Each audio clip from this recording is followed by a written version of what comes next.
your chairman on the Armed Services Committee, Senator Roger Wicker, as well as the chair on the House Armed Services Committee, Mike Rogers, have both expressed in recent days some frustration about understanding from the administration what exactly the options are they are considering when it comes to putting further troops into the Middle East right now. Of course, you had Rogers saying that essentially the briefing that he received yesterday didn't answer lawmakers' questions around this. I understand that you need to have some ambiguity in public, that there is much the president doesn't want to reveal through the news media, for example. But does the administration not have an obligation to tell you exactly what it's considering?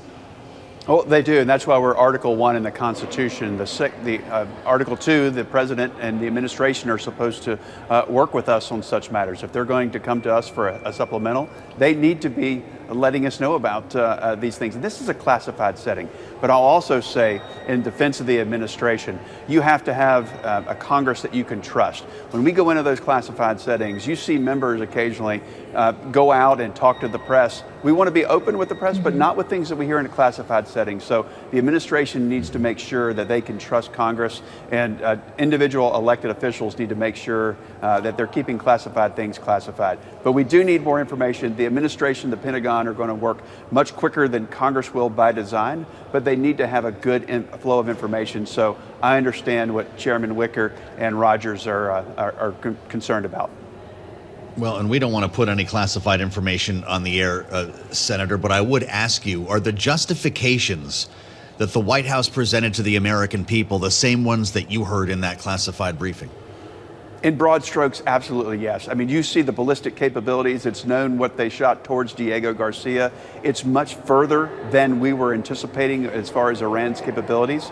The vastness of what they've done over the last 47 years, particularly since 2020 in the buildup in Iran. I mean, that has been all sources of terrorism tend to lead right back to Iran. We've seen Hezbollah, we've seen Hamas, what they've done. We've seen what they've done to our soldiers. We've seen their threats to our homeland.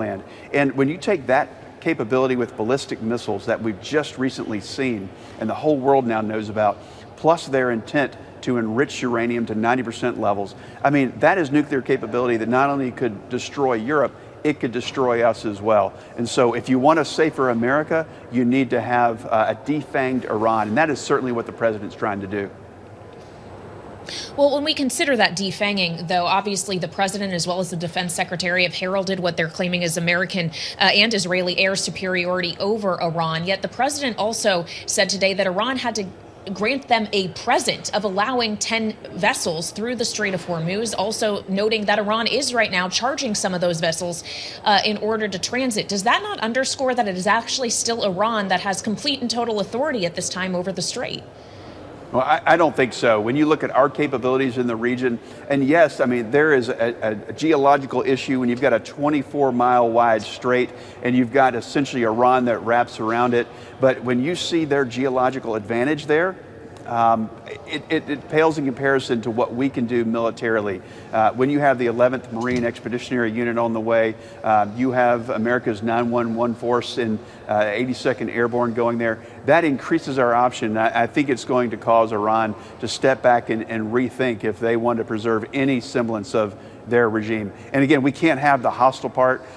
We don't want an enemy of America. If they want to be a great country of 90 million people and good for the region, good for themselves, and not a threat to the United States, that's fine. But they need to come to the negotiating table in good faith, not this constant years-long deception that they've put forth. We have, when you go back to what Steve Witkoff has done to go over there to talk, they actually bragged about their nuclear capabilities and their enrichment. That's not the way you have a good negotiation. So I don't think they've been trustworthy partners at all in this, but we keep coming back to them. We're pausing. If the president gave them a window of time to say, come to the table, let's talk about the next phase.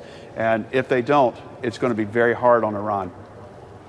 Yeah, there are reports today that the Pentagon, Senator, is developing options for what they're calling a final blow, and Axios lines them up to include invading or blockading Karg Island, which is something the president's talked about a lot, but also invading Larak, an island that helps Iran control the strait, and the strategic island of Abu Musa, along with a couple of smaller islands, the western entrance to the strait. If the Strait of Hormuz remains closed, would occupying these islands be enough military pressure to reopen it?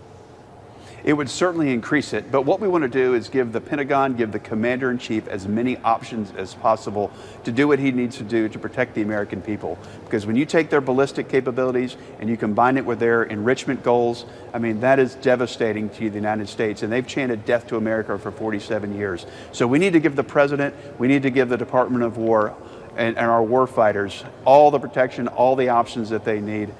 We pray for our troops. We're grateful for them. We don't want a prolonged war, and we want to get this thing resolved completely and decisively as quickly as possible. But we have to give the president options in order to do so.